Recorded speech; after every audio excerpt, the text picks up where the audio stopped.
Praise the lord.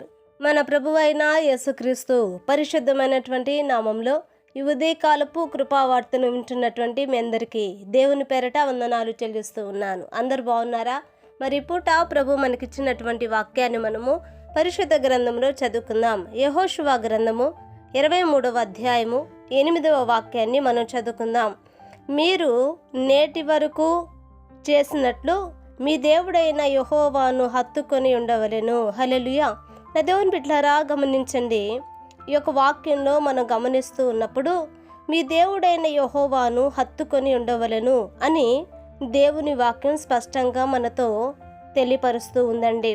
ఆనాడు Israel ప్రజలు ప్రభువుని విడిచి ఆయన కార్యాలను మరిచి ఆయన వారి పట్ల చేసినటువంటి గొప్ప మహత్కార్యములను వారు మరిచి వారు ప్రభువుకు విరోధముగా లేపబడ్డారండి. ఈరోజు కూడా చాలామంది క్రైస్తవులుగా పిలువబడుతున్నారు, కానీ ప్రభువుని హత్తుకోవాల్సినటువంటి వారు లోకాన్ని హత్తుకుంటూ లోకములో ఉన్నటువంటి వ్యర్థమైనటువంటి వాటిని హత్తుకుంటూ వారి జీవితాలను వారే పాడు చేసుకుంటూ ఉన్నారు.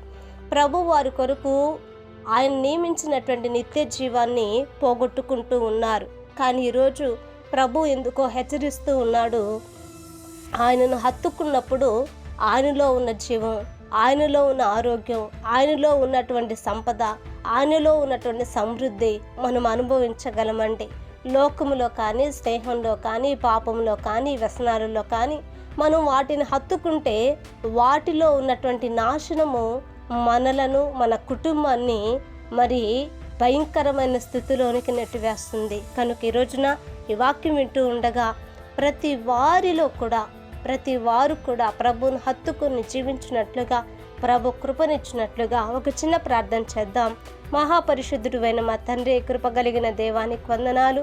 ఈ ఉదయకాలమందునైనా మీరు మాతో మాట్లాడినందుకే స్తోత్రాలు. నిజమే అయ్యా, నిన్ను హత్తుకొని జీవించినప్పుడు మా జీవితాలు ఆశీర్వాదకరంగా ఉంటున్నాయి అయ్యా. ఆ రీతిగా నా ప్రభా మేము జీవించినట్లుగా మీరు కృపనివ్వండి. ఈ వాక్యం వింటున్న ప్రతి వారిని మీరు ఆశీర్వదించి దీవించి కుటుంబాలు హత్తుకొని జీవించినట్లుగా సహాయం చేయమని యేసు నామమున అడిగి వేడుకొంచున్నాము తండ్రి. ఆమేన్. Praise the Lord. దేవుని కృప మీకు తోడై ఉండును కాక.